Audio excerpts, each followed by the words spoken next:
Hello students, তোমাদের যে চ্যাপ্টারটা একটু বোঝাবো সেটা হচ্ছে ক্লাস 10-এর অ্যাকচুয়াল বিশিষ্ট দ্বিঘাত সমীকরণ। যে চ্যাপ্টারটি তোমাদের আছে বইতে, একদম ফার্স্ট চ্যাপ্টার মাধ্যমিকের, যেটা একদম ফার্স্ট চ্যাপ্টার, সেটা আজকে আমি শুরু করব। তো চলো চ্যাপ্টারটা শুরু করা যাক। অ্যাকচুয়ালি এই চ্যাপ্টারটা খুবই ইজি একটা চ্যাপ্টার, মানে এখান থেকে বেশ কিছু অঙ্ক পরীক্ষায় আসে, যেরকম এমসিকিউ থেকে হয়তো একটা দুটো কোশ্চেন আসলো, 2 নাম্বারে কিছু কোশ্চেন আসে, আর মেন যেটা 3 নাম্বারে একটা বড় কোশ্চেন ইকুয়েশন সলভ করতে দেয়, তো সেটা তোমাদের করতে হবে। তো চলো।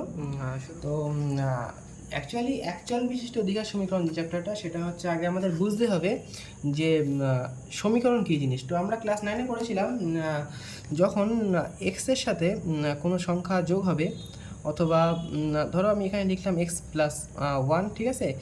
ধরো এটা সমান সমান যদি 4 হয়, তাহলে আমরা এখান থেকে এক্সের ভ্যালুটা কী পাবো। তো এটাই হচ্ছে অ্যাকচুয়ালি সমীকরণ যাকে বলে।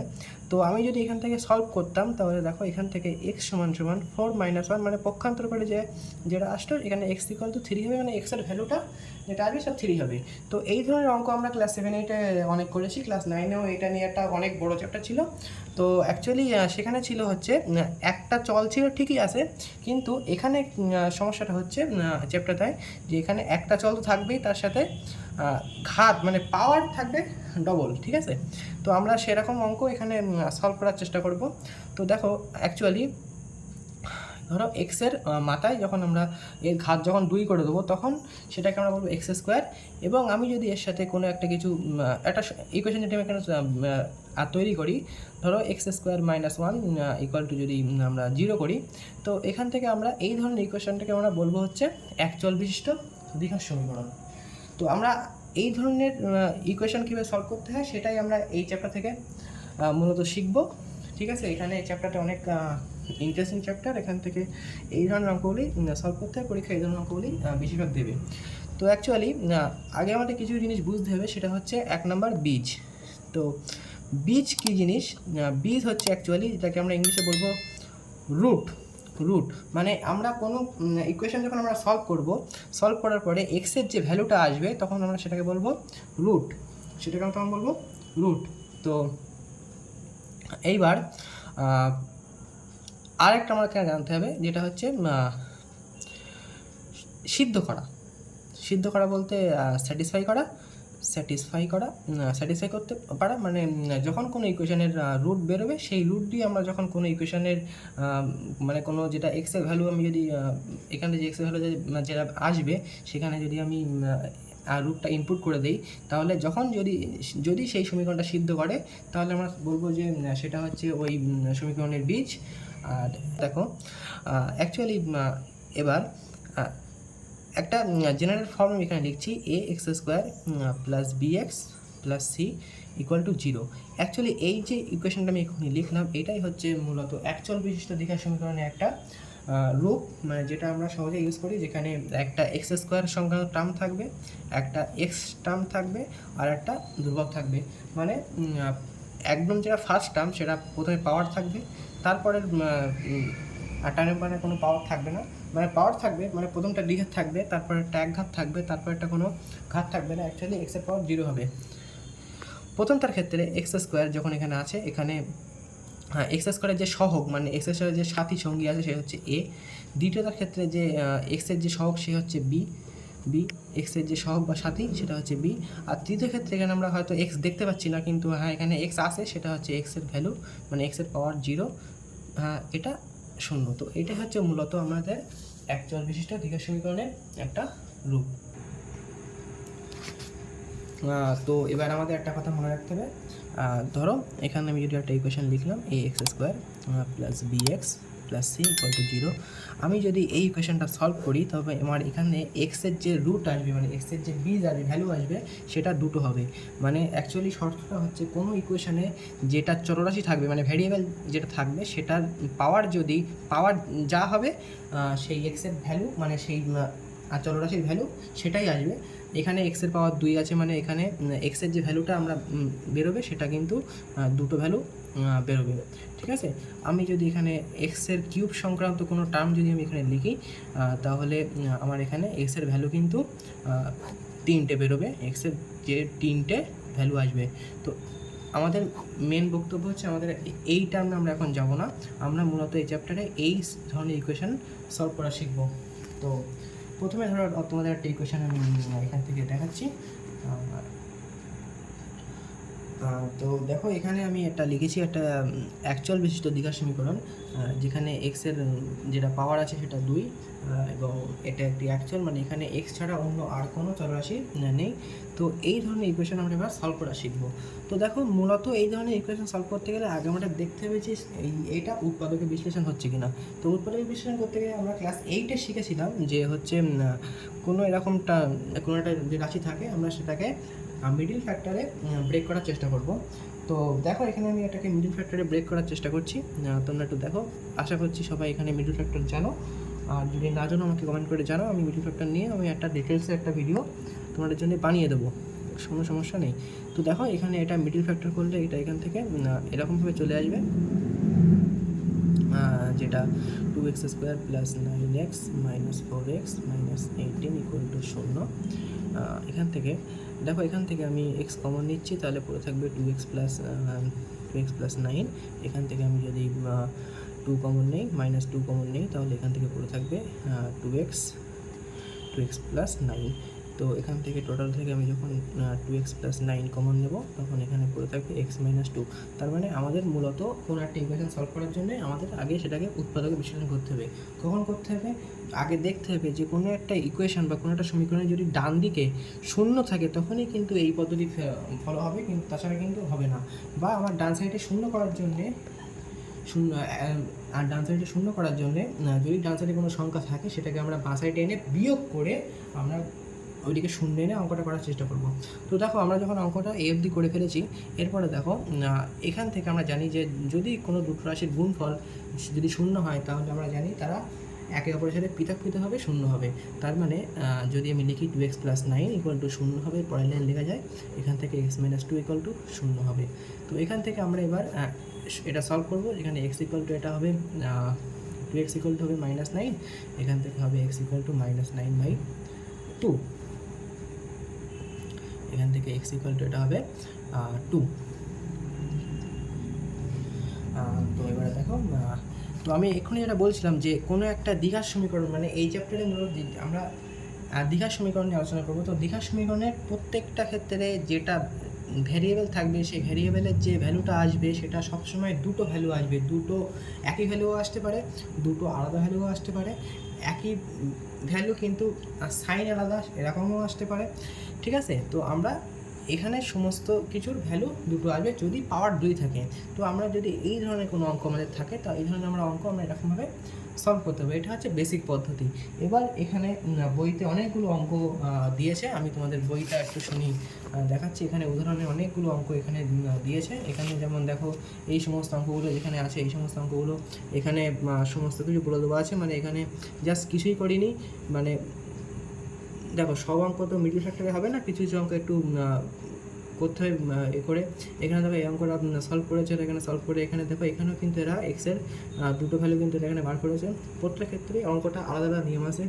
যদি কোনো সংখ্যা দিয়ে যদি কোনো অঙ্ক থাকে, যেমন সে সমস্ত অঙ্ক মিডল টার্ম দিয়ে করতে হবে।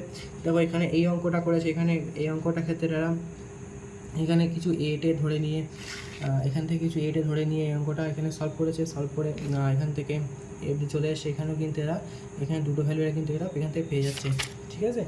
এইবার আমরা এখান থেকে এই সমস্ত অঙ্কগুলো আস্তে আস্তে সলভ করার চেষ্টা করব। তো দেখো এটা হচ্ছে অনুসরণী তোমাদের 1.2 কোষে দেখি। সেখানে আমি 4 দাগের যে ইকুয়েশনগুলো আছে সেগুলো আমি তোমাদের সবকটাই সলভ করে দেবো, ঠিক আছে? তোমরা যদি এই সলভের জন্য যে আমার কাছে সমস্ত কিছু পিডিএফ করা আছে, তোমরা যদি পিডিএফ চাও তো কমেন্ট বক্সে আমাকে লিখে জানাবে, অথবা আমি ডেসক্রিপশানে পিডিএফের লিঙ্ক দিয়ে দেওয়ার চেষ্টা করবো, তোমরা সেখান থেকে নিয়ে নেবে। আমার কাছে সমস্ত অঙ্কগুলো করা আছে। তো আমি এখান থেকে তোমাদের কয়েকটা অঙ্ক একটু দেখিয়ে দিচ্ছি যে কেমনভাবে করতে হবে। দেখো এখানে ফার্স্ট অঙ্ক যেটা আছে, আমি এটা একটু খাতায় লিখে নিচ্ছি। দেখো ফার্স্ট অঙ্ক আছে 3y² - 20 = 160 - 2y²। তো এই অঙ্কটা আমরা এখান থেকে সলভ করব কীভাবে। তো দেখো এখান থেকে এই অঙ্কটা সলভ করতে গেলে আমি যেটা বলছিলাম এখান থেকে আমাদের আগে দেখতে হবে এই ডান সাইডে আমাদের শূন্য আনতে হবে, এটা হচ্ছে আমাদের মেন উদ্দেশ্য। তো দেখো আমরা সবসময় যে শূন্য আনতা এরকম কোনো কথা নেই, যদি আমাদের কোনো সূত্র চলে আসে সেক্ষেত্রেও হবে। তো ফার্স্ট কাজ যেটা আমি করবো, এখান থেকে দেখো এখানে একটা চলরাশি আছে, এখানে একটা চলরাশি আছে, আমরা সবকটা চলরাশিকে এক সাইডে নিয়ে আসার চেষ্টা করবো, মূলত বাঁ দিকে নিয়ে আসার চেষ্টা করবো। তো দেখো আমি এখান থেকে চেষ্টা করছি 3y² মাইনাস 2y², এটা এখানে প্লাস হবে, এখান থেকে 160 প্লাস 20, মানে এখান থেকে আমি জাস্ট এদিকে সাইড চেঞ্জ করেছি, করলে যেটা হয় এখান থেকে এটা যোগ করলে এখানে হবে 5y² ইকুয়াল টু এখানে হবে 180, এখান থেকে দেখো y² ইজ ইকুয়াল টু 180/5, ঠিক আছে। তো এখান থেকে আমরা এটা চেষ্টা করবো কাটাকুটি করার। তো ভাগ করছি, দেখো এখান থেকে দেখো 3 × 5 = 15 অর্থাৎ 30, তাহলে এখানে হবে 36, তাহলে দেখো y² ইজ ইকুয়াল টু 36। এবার তোমরা অনেকে এখান থেকে একটা ভুল কাজ করবে, সেটা আমি জানি, সেটা হচ্ছে তোমরা এখান থেকে করবে y² ইকুয়াল টু 36, তার মানে পরের লাইনে y ইজ ইকুয়াল টু √36, সেখান থেকে উত্তর আসবে 6। তো এটা করলে কিন্তু পরীক্ষায় পুরো কেটে দেবে, এরকমভাবে করলে অঙ্ক হবে না। তো এটা সলভ করার জন্য করতে হবে y² is equal two -36 is equal to 0, মানে 36 যেটা আছে সেটাকে আমরা ডান দিকে নিয়ে আসতে হবে, নিয়ে সেটাকে আমাদের উৎপাদক করতে হবে। দেখো y² এখানে আছে, এখানে মাইনাস, এটা 36 আমরা জানি, 6² ইজ ইকুয়াল টু 0, এখান থেকে y², এখান থেকে এটা সূত্র চলে আসছে a² - b² এর, সেখান থেকে আমরা লিখতে পারি a + b into a - b is equal to 0। তো এখান থেকে দেখো আমরা বললাম যে দুটো রাশির গুণফল যদি শূন্য হয় তবে তারা একে অপরের সাথে পৃথক পৃথকভাবে শূন্য হবে। তো y + 6 is equal to 0, then y - 6 is equal to 0। তো এখান থেকে আমরা মান বার করতে পারি y ইকুয়াল টু -6 আর y ইকুয়াল টু +6, ঠিক আছে। তাহলে এখান থেকে নির্ণীয় মান y ইকুয়াল টু 6 ও -6। দেখো এখান থেকে এই যেটা বললাম, এখান থেকে √36 = 6, এক্ষেত্রে এরকমভাবে লেখা যায় না, এখান থেকে এই √36 অনেকে তোমরা করতে পারো, √36 পরে লিখবা, যদি এরকম করতে চাও তাহলে এখান থেকে লিখতে হবে +-6, ঠিক আছে, এরকমভাবে লিখতে তাহলে ঠিক হবে, কিন্তু শুধু 6 লিখে দিলে কিন্তু অঙ্ক হবে না। এখান থেকে সবচেয়ে বেস্ট উপায় হচ্ছে আমরা এরকমভাবে উৎপাদক ভেঙে সবকটা অঙ্ক করবো। তো দেখো এরকমভাবে সমস্ত অঙ্কগুলো এখানে সলভ করতে হবে। আমি এখানে আরও একটা অঙ্ক তোমাদের জন্য দেখিয়ে দিচ্ছি, এখানে যেটা 4-এর 2 দাগের যে অঙ্কটা এখানে আছে, 4-এর 2 দাগ, সেটা দেখাচ্ছি। দেখো এখানে অঙ্কটা আছে 2x + 1 whole square plus x + 1 তার whole square is equal to 6x + 47। তো এটা কিছুই না, জাস্ট খুবই একটি সোজা অঙ্ক। এখান থেকে অঙ্কটার মেন বিষয় হচ্ছে আমরা এখান থেকে এটা a + b হোল স্কোয়ারের সূত্র আছে, ফর্মুলা আমরা ভেঙে নেব। দেখো এখান থেকে আমি এক লাইনে করেছি, ডাইরেক্ট করে দিচ্ছি, 4x² এখানে হবে, এখান থেকে হবে 4x এখানে হবে, এখানে 1 হবে, এখানে x² + 2x + 1 হবে, এখান থেকে হবে 6x + 47।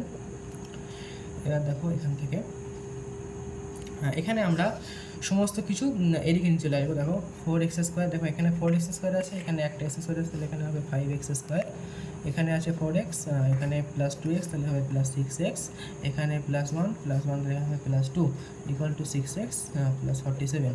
দেখো উভয় দিক থেকে 6x একই সাইন আছে, আমরা এখান থেকে কেটে দিতে পারি, তাহলে অঙ্কটা এখানে হবে 5x² + 2 ইজ ইকুয়াল টু 47। তারপরে লাইনে দেখো এখানে হচ্ছে 5x² ইজ ইকুয়াল টু 47 - 2, তারপরে লাইনে 5x² = 45, তারপরে লাইনে দেখো x² = এখানে যদি 5 এখানে ভাগ করে দিই তাহলে এখানে হবে 5 × 9 = 45, এখানে 9 হবে। দেখো আবার সেই একই রকম নিয়ম চলে এসে x² = 9। তো এখানে দু রকমভাবে করা যেতে পারে, এক্ষুনি বললাম। তো বেস্ট পদ্ধতি হবে উৎপাদক করে করবো, x² - 9 ইজ ইকুয়াল টু 0, সেখান থেকে আমরা লিখবো হচ্ছে x² - 3 whole square equal to 0 plus তো x + 3 ইন্টু x - 3, যেটা a² - b² এর ফর্মুলা। তো দেখো তোমরা পরীক্ষায় এই লাইনটা স্কিপ করতে পারো, কোনো সমস্যা নেই, আমি তোমাদের বোঝানোর জন্য ভেঙে করেছি। এবার দেখো একই রকমভাবে আমি এখানে কিন্তু লিখতে পারি x + 3 ইজ ইকুয়াল টু 0, এখান থেকে x - 3 ইজ ইকুয়াল টু 0, তাহলে এখান থেকে x ইকুয়াল টু -3 আর এখান থেকে x ইকুয়াল টু +3, তাহলে নির্ণয় x এর মান হবে এখান থেকে 3, -3। তো এই হচ্ছে নির্ণয় আমাদের x এর মান। তো এইরকমভাবে এখানে সমস্ত অঙ্ক সলভ করতে হবে। এখানে 3 দাগ, এখানে দেখো 3 দাগের অঙ্ক সেম অঙ্ক, এইটার সাথে এটা গুণ করতে হবে, গুণ করে তৈরি করতে হবে। এখানে দেখো এখানে এই অঙ্কটার ক্ষেত্রে সেম অঙ্ক লসাগু করতে হবে, লসাগু করে করতে হবে। তো এখানে মোটামুটি যা দেখা যাচ্ছে 7 দাগ পর্যন্ত অঙ্ক, একই অঙ্ক তোমরা বাড়িতে করবে। আর যদি না করতে পারো আমাকে বলবে, আমি অবশ্যই এই অঙ্কগুলোর PDF ফাইল দেওয়ার চেষ্টা করব, তো সেখানে তোমরা অঙ্ক করে নিতে পারো। আচ্ছা, তারপরে আমি এখানে একটা অঙ্ক করে দিচ্ছি, একটু অন্য টাইপের অঙ্ক, সেটা হচ্ছে 7 দাগের অঙ্ক। দেখো 7 দাগের অঙ্কটা আমি এখানে একটু করে দেওয়ার চেষ্টা করছি। তো দেখো আমি এখানে 4-এর 7 দাগের যে অঙ্কটা আছে সেটা আমি করে দিচ্ছি, এটা একটু অন্যরকম অঙ্ক। তো মাঝখানের অঙ্কগুলো অ্যাকচুয়ালি আগের নিয়মের মতোই অঙ্ক, সেগুলো তোমরা বাড়ি একা প্র্যাকটিস করবে। আর আমি সমস্ত অঙ্কের PDF দিয়ে দেওয়ার চেষ্টা করবো ডিসক্রিপশনে, তোমরা একবার চেক করে নেবে সেখান থেকে। তো দেখো 7 দাগের অঙ্কটা যেটা আছে সেটা হচ্ছে x + 2 ফ্যাক্টরাইজের অঙ্ক। এখানে আছে 6 × x - 2 বাই x - 6 = 1। এখানে বলেছে x ≠ -2 6, তো আমার দেখার দরকার নেই, কী বলেছে সলভ করলেই হলো। তো দেখো এখানে অঙ্ক সলভ করতে হবে। তো দেখো অঙ্ক সলভ করতে গেলে কিন্তু অঙ্ক ঘাটে করে প্র্যাকটিস করতে হবে। আমি কিন্তু অঙ্ক ঘাটে করে প্র্যাকটিস করেছি বলেই কিন্তু আমি কিন্তু সলভ করতে পারছি। তোমরাও প্র্যাকটিস করবে, তোমরাও সলভ করতে হবে। তো দেখো যাই হোক, এই ফ্যাক্টরটাকে আমরা এইদিকে নিয়ে চলে যাব। দেখো 1 - x - 2 বাই x + 2। তো এই অঙ্ক অনেক রকমভাবে সলভ করা যায়। এখানে আমি কিন্তু এখানে যেটা আছে এই 6 উপরে গুণ করতে পারতাম, লসাগু করতে পারতাম, আমি কিন্তু করিনি। তোমরা চাইলে করতে পারো, কিন্তু আমি একটু অন্যরকমভাবে অঙ্কটা করার চেষ্টা করছি। তো দেখো এই অঙ্কটাকে আমাকে করতে হবে 6 × x - 2 বাই x - 6। এখান থেকে জাস্ট আমরা লসাগু করব। লসাগু করলে এখানে কী চলে আসবে, এখানে x + 2 চলে আসবে, এখানে x - 2 আসবে, আর নিচে x + 2 যেরকম হয় সেরকমভাবে বসে যাবে। তো দেখো তার ঠিকঠাক পরের লাইন আমরা কিন্তু এখানে লিখবো x - 2। জাস্ট তোমরা প্রসিডিওরটা লিখে যাও, কোথায় কী করছি তোমরা দেখলে কিন্তু বুঝতে পারবে। এটা যদি আমরা ব্র্যাকেট তুলে দিই, তাহলে এখান থেকে আমরা যদি ক্যালকুলেশন করি, আমরা এখানে 4 চলে আসবে, এখানে এই +2 আর এই -2 4 চলে আসবে, আর এখানে x - x কেটে যাবে, আর নিচের থেকে এখানে থাকে x + 2। আচ্ছা, তারপরে লাইন আমরা এখানে সলভ করব। কিছুই না, এখানে আমরা জাস্ট কোনাকুনি গুণ করব। x - 2 এর সাথে আমরা গুণ করব x + 2, মানে এই ফ্যাক্টরটা, আর এই সাইডে আমরা 4 × x - 6 এই জিনিসটা করব। তো দেখো তারপরে আমরা এখানে করছি, এখানে জাস্ট গুণ করে দেবো। দেখো এই জিনিসটা এটা সূত্র চলে আসছে, a² - b² সূত্র, আমি জাস্ট সূত্রেই ফেলে দিলাম। এখান থেকে এটা আমাদের চলে আসবে 4x - 24। এখান থেকে দেখো জাস্ট অলওয়েজ 6x² - 24 -4x, এটা আমি এদিকে নিয়ে চলে আসছি, +24 = 0। তারপরে দেখো এখানে চলে আসছে 6x² - 4x = 0। তারপরে দেখো 2x × 3x - 2 = 0। তো দেখো আমরা কিন্তু এখান থেকে অঙ্কটা উৎপাদকে নিয়ে চলে এসেছি। উৎপাদক নিয়ে চলে আসার পরে কিন্তু দেখো দুটো ফ্যাক্টর চলে আসছে এবং যার গুণফল 0 চলে আসছে। তোমাদের কিন্তু আগেই বলেছিলাম যে এরকম টাইপের অঙ্ক যদি ওই সাইডে 0 না থাকে, 0 আমি কিন্তু করে নেবো। এখানে দেখো কিন্তু অঙ্কটা মেইন যেটা অঙ্ক ছিল, এখানে কিন্তু 0 ছিল না। আমি কিন্তু এখান থেকে ক্যালকুলেশন করতে এই সাইডে আমি কিন্তু 0 নিয়ে চলে এসেছি। 0 নিয়ে চলে আসার পরে এখান থেকে কিন্তু এই অঙ্কটা আমাদের সলভ করতে হবে। তো দেখো এখানে লিখতে পারি 2x = 0, এটা তোমরা জানো, 3x - 2 = 0। তো দেখো তারপরে ঠিক এরপরে করতে হবে x = এখানে 2 যদি ভাগ হয়ে যায় তাহলে এখানে 0 হয়ে যাবে। আর যদি এখান থেকে যেটা আসবে 3x - 2, তাহলে 3x = 2, আর এখান থেকে আসবে x = 2/3। তো এই হচ্ছে অঙ্ক। তো জাস্ট আমি এই অবধি আজকের এপিসোড রাখছি। তো এর পরের দিন আমরা আশা করি শুরু করবো। এরপরে আরও কিছু অঙ্ক আছে, এই অঙ্কগুলো কন্টিনিউ করে দেবো। এখানে এরপরে আরও কিছু অঙ্ক এরপরে একসাথে করে দেবো। তো যদি ভিডিওটা ভালো লাগে তোমার অবশ্যই কমেন্ট করে জানাবে। নেক্সট পার্ট অবশ্যই আসবে, আমি প্রতিদিন একটা করে ভিডিও দেওয়ার চেষ্টা করব। তোমরা আপাতত এই অঙ্কগুলো একটু প্র্যাকটিস করো বাড়িতে বসে, আর আমি অঙ্কগুলো সমস্ত অঙ্ক আমি ডেসক্রিপশানে দিয়ে দেওয়ার চেষ্টা করবো PDF ফাইলটা, তোমরা সেখান থেকে দেখে নিও, ঠিক আছে? যদি কোনো অঙ্ক সমস্যা থাকে আমাকে অবশ্যই কমেন্ট বক্সে জানিও যে কোনো অঙ্ক সমস্যা নেই, সেটা করার চেষ্টা করবো। তো আজকে এই পর্যন্তই। তো চলো, বাই, দেখা হচ্ছে নেক্সট ভিডিওতে।